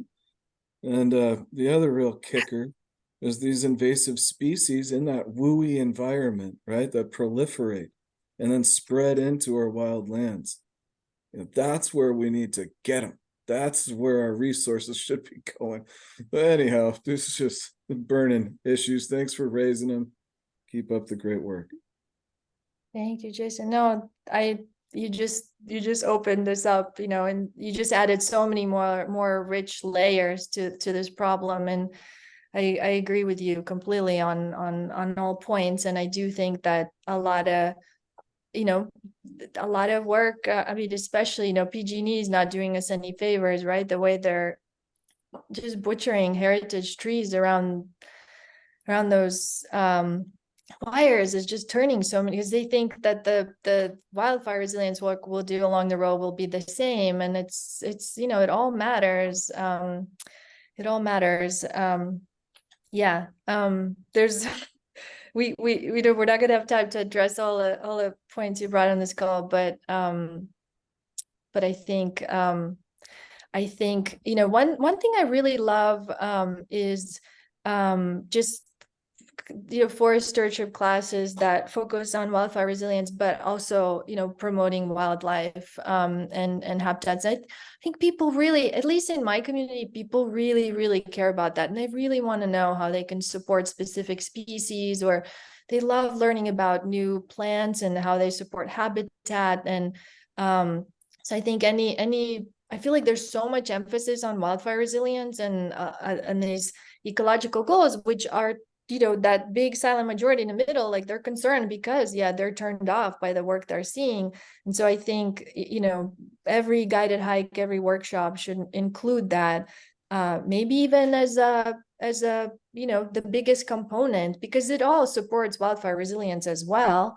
But just, keeping in mind that that's such a gap and it's not filled by a lot of other classes or discussions or articles on these topics. I mean, it's all wildfire resilience, 100%, almost all the time. So I think that's another gap that maybe we as a community can fill. And I can really attest that there's just huge interest, at least in my community, to learn more about that. And that's why a lot of people don't want to in my community, some people don't want us to go in to do shaded fuel breaks because of these concerns. They just don't trust that the crews that we'll bring will protect habitat as well.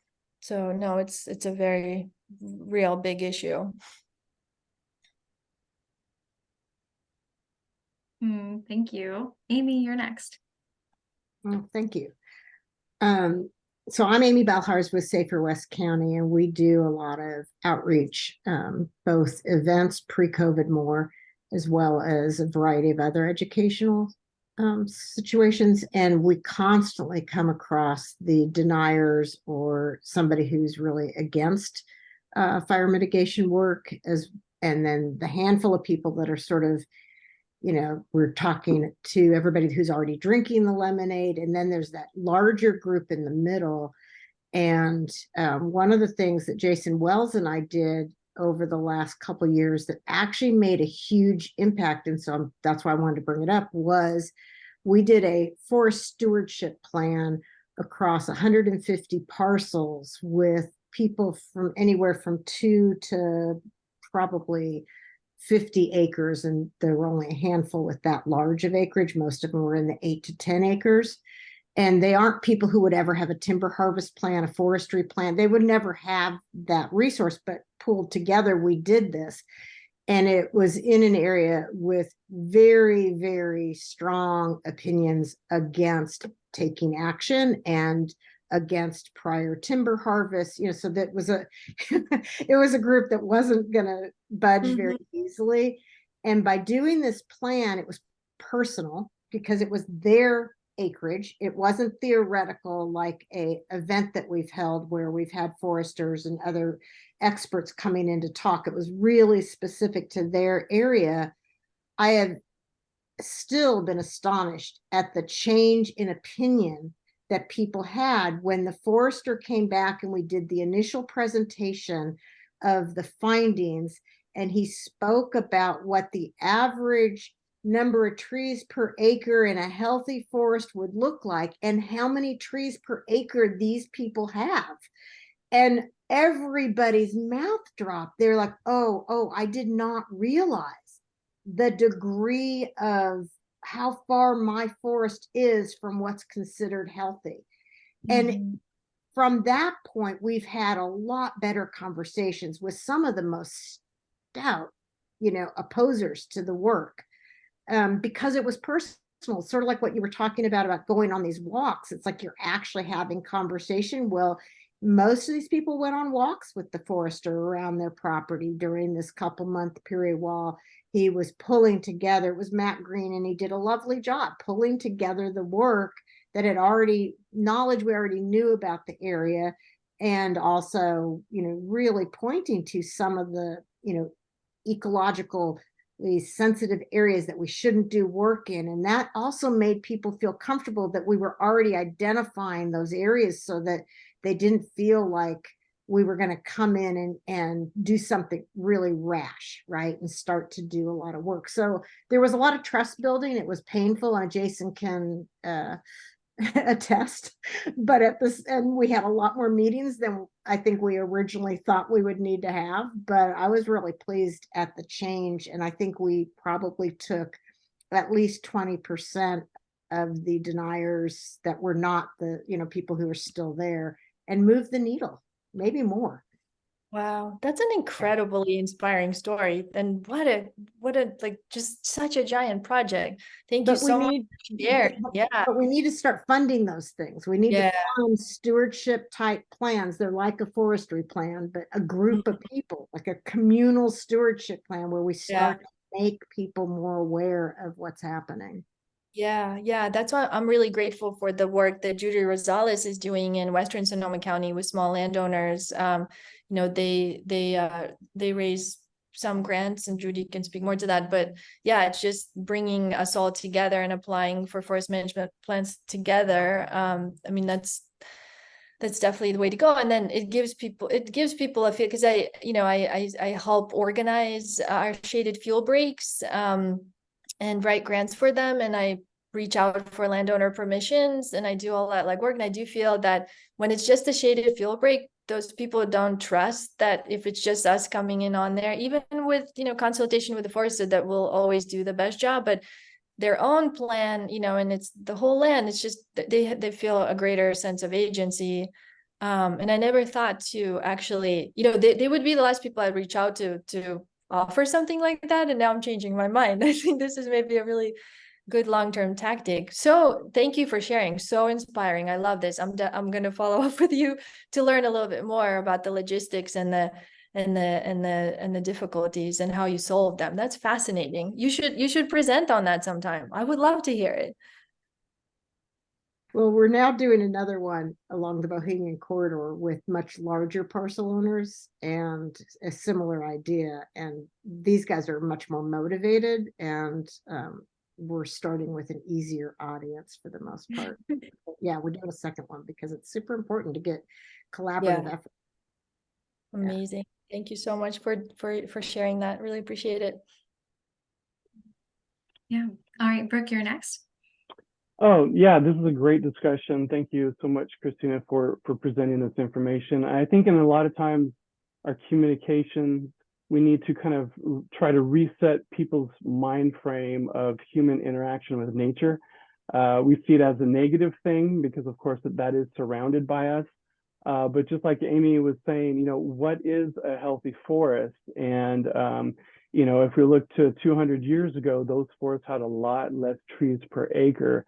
And why is that? Because those forests were managed. There was human interaction with those forests by indigenous cultures managing those forests for thousands of years. So human management of these landscapes is not a foreign thing. It doesn't need to be a negative thing, right? It can be a positive thing. I think that's why we need to really look at traditional ecological knowledge and bring that communication into our communication as well. If you look at the work that Kat Anderson did in Tending the Wild, indigenous cultures that live sustainably with nature, we're managing for abundance. We're managing for abundance. And so we need to reset people's mind frame. And I recently happened upon some talks by indigenous leader Lila June. And she took this concept one step further, where she says that indigenous cultures that live sustainably with nature, they're actually, humans are a keystone species, right? We can have this incredible beneficial impact where we have more abundance from our interaction with nature.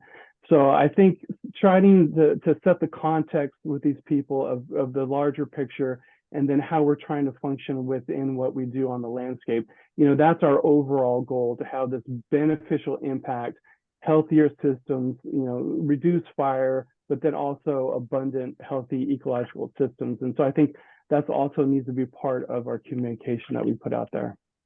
Absolutely. And just the way you described it is just such a perfect opening for any guided hike that I hope you will do. It's perfect length. It's, it doesn't need to be anything long, just a couple of paragraphs, just starting out at the big picture and what was here before and what was here now. And this frame of us, we have the opportunity to be keystone species that, bring abundance rather than destruction. I mean, it's just that's great. And I think there's just a lot more opportunity to bring that big picture, very briefly. It doesn't have to be anything long. People don't want anything long, but like 3 paragraphs. It's just to set the stage before you walk in and start talking about specific smaller pieces, I think is really effective and really helpful. And you just did it perfectly. I hope you use it in your guided hikes. Always do. Good. Fantastic. Well, we have just 5 minutes left before I want to pass the mic over to Jonathan Warmerdam from the water board, but we'll take one or two more. It looks like Eric, you're next.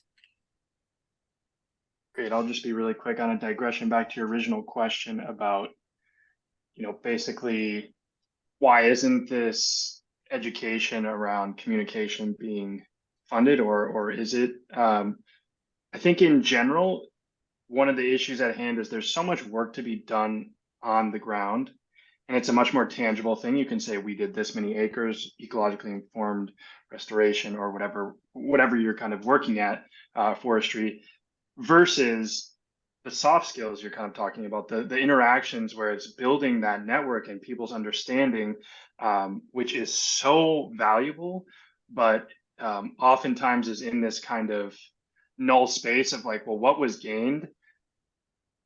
We don't always know. There's not always an adamant, like, this is what happened. This is how this person grew in their understanding.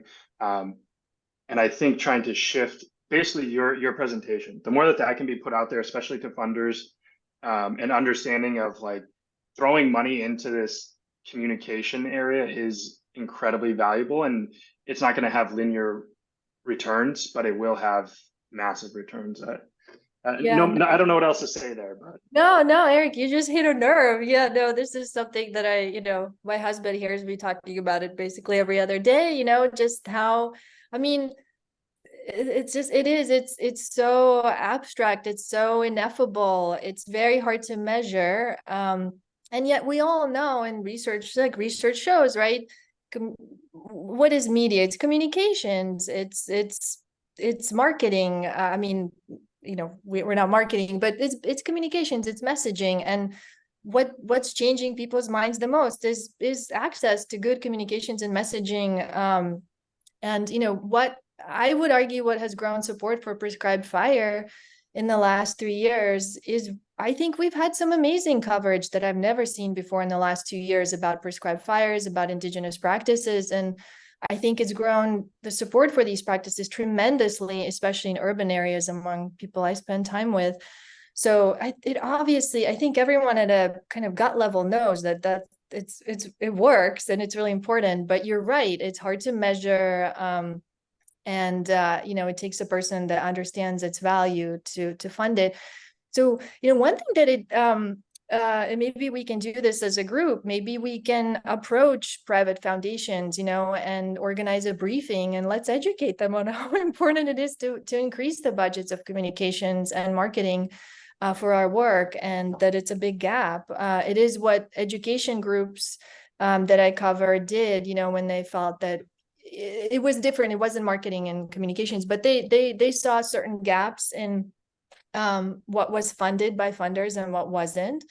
And so they got together as a group and, and just spoke a lot. They educated funders basically on sort of the gaps and what needs to be funded. So maybe that's an initiative that we can work on, with the working group, and just approach some private foundations and ask for their assistance and support. Because I do see, it's just really, really, we have really small budgets across the field for this work. And some low-hanging fruit, you're obviously very well thought out in your communication style, and finding the right language is often the most difficult and energy intensive work. But even just the presentation you just gave, having a recording of that and being able to share that around to people at a little higher level of acting, whether that's the professionals that teach the crews or it's the funders, or I think being able to speak a little bit more to the import of those connections and communication is high value. But thank you for your time, and thanks for being here. Thank you so much for your kind feedback. And I'm, happy to do shorter things and targeted things for whichever audiences, you feel like we need to be reaching. Thank you so much, Kristina. I think we're going to have to wrap it there, but that's a great note to end on. I just want to appreciate you for coming and sharing with us and inspiring all of us.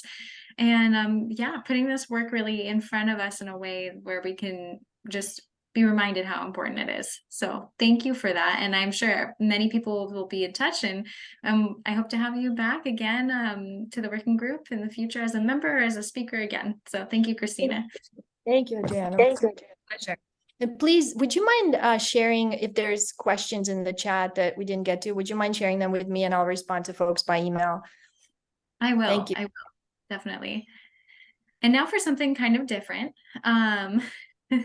So we're being joined by Jonathan Warmerdam.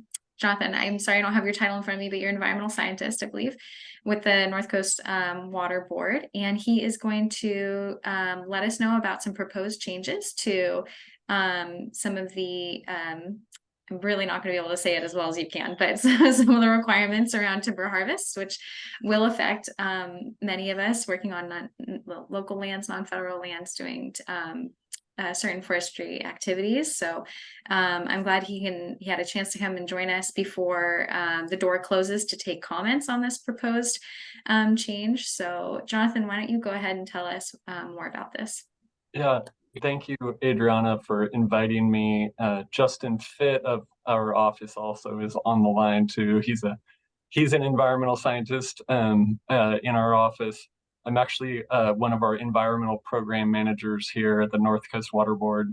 I've been working for the board now for 25 years, and I oversee our forest activities program.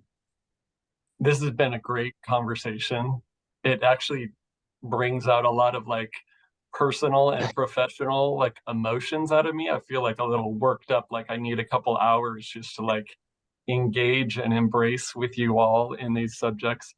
I'd say on a personal level, like being a Sonoma County resident, born and raised in Santa Rosa, going through the last 5 years of extreme fire activity and evacuations and everything has been very intense.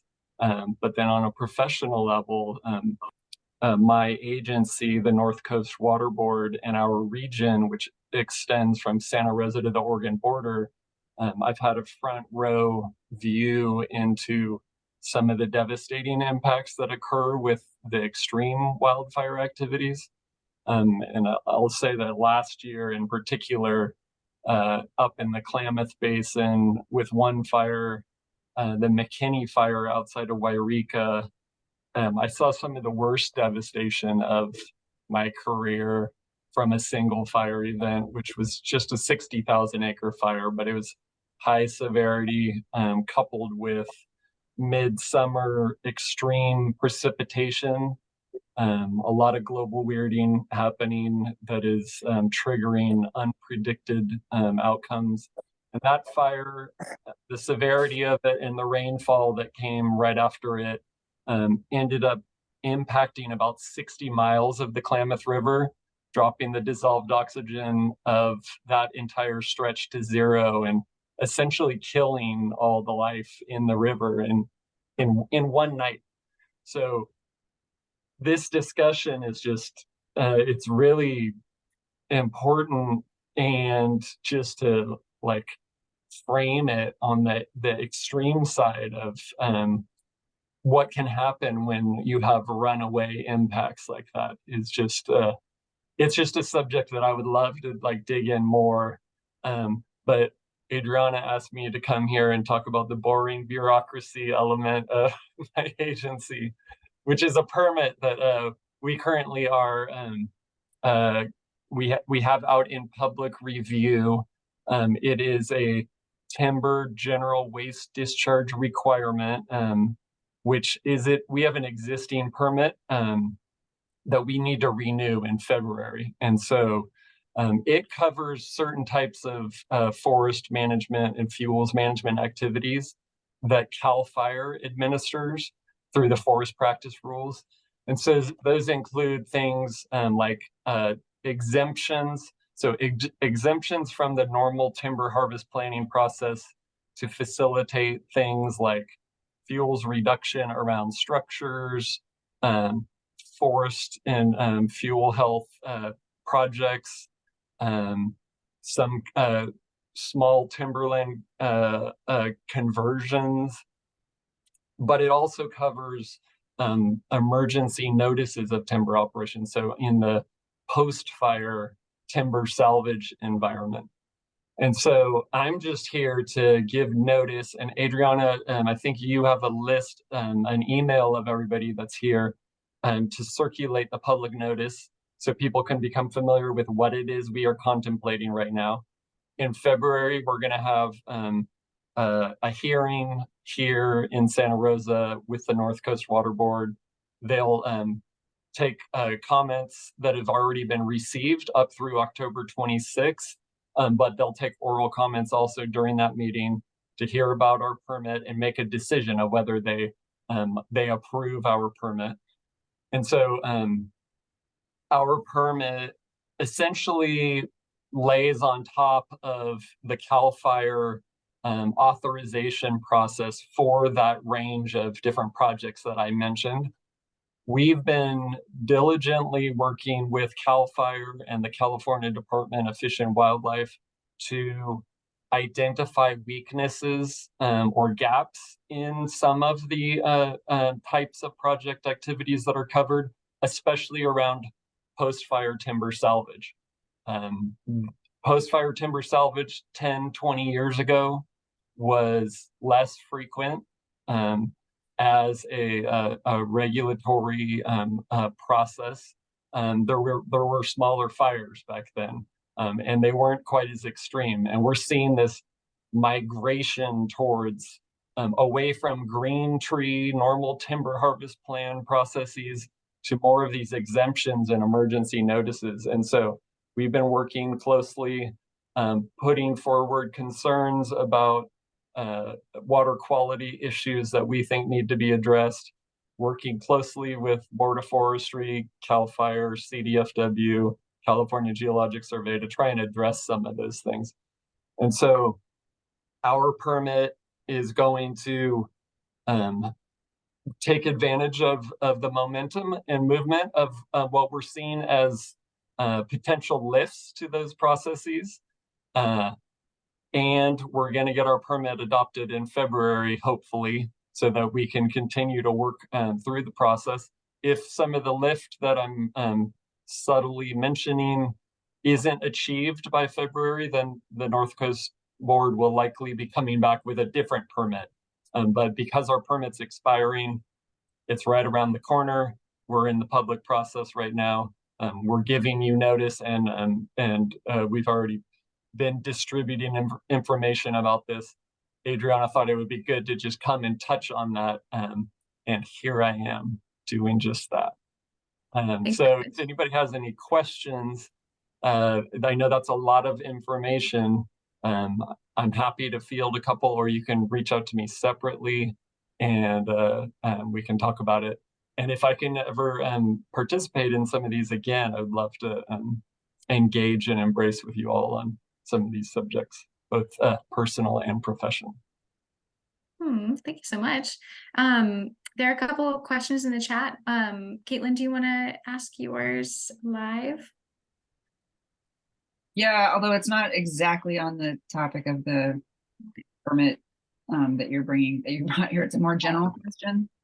So I don't know if you're game to take this up now, or maybe we could talk about it at some other time. But I work down in Region 2, and we're constantly hearing about just interesting projects and really close involvement that Region 1 staff take in issues like forest health and sound water recovery, and just the level of interest and innovation just seems vastly above what we see from Region 2. So I just wondered if there's any way to, I don't know, it's a kind of open question, but it's a kind of a constant low-lying frustration that we hear about these great things from Region 1 and can't do them in Region 2.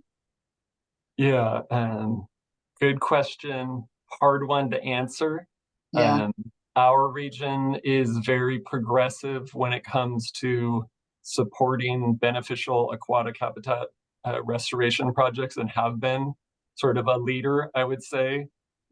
for a number of the regulatory agencies. Proud to be part of that. And each of the regional water quality control boards has their own approach and independent processes relative to the water bodies that they oversee. And so we don't have specific say, but we partner with other agents or other regional boards and providing examples of what our approach is to certain things. We collaborate cross region boundaries, and have some strong partners at Region 2 also that I connect with. So I'll just leave it at that, but we'd be happy to talk with you more about that in a different venue, maybe. Thanks. Yeah. We have two questions. One I think might be quick to answer from Fred. He says, presently, when you file an emergency notice, you get a page of water board info. How will this change that? A worksheet, a separate questionnaire, something else? Yeah, so there's this process would, Fred, great to see you again. It was great to be on your property last year, and hope things with your recovery are going in the right direction still. The emergency notice authorization process, there's now a one-page notification that was added, which I actually wrote on behalf of all of the regional water boards. It was a little bit of a monumental lift just to get notification into the process that other agencies exist, which sounds ironic, but it's real.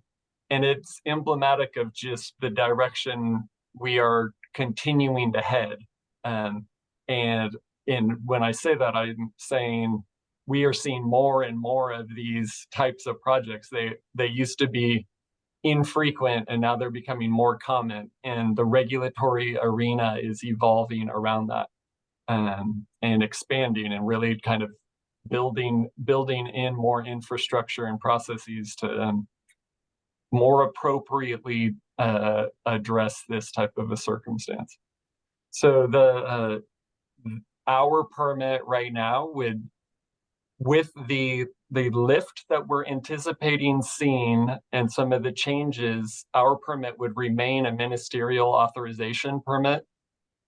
A change that you will see is a requirement around additional requirements around monitoring of implementation of the projects.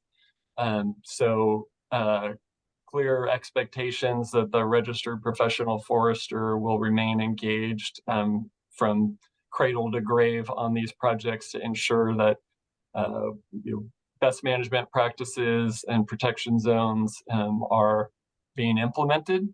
I think we all saw after the 2017 fires a great increase in out-of-state timber operators and people unfamiliar with our landscape coming in and not necessarily adhering to the current best management practices that we all expect.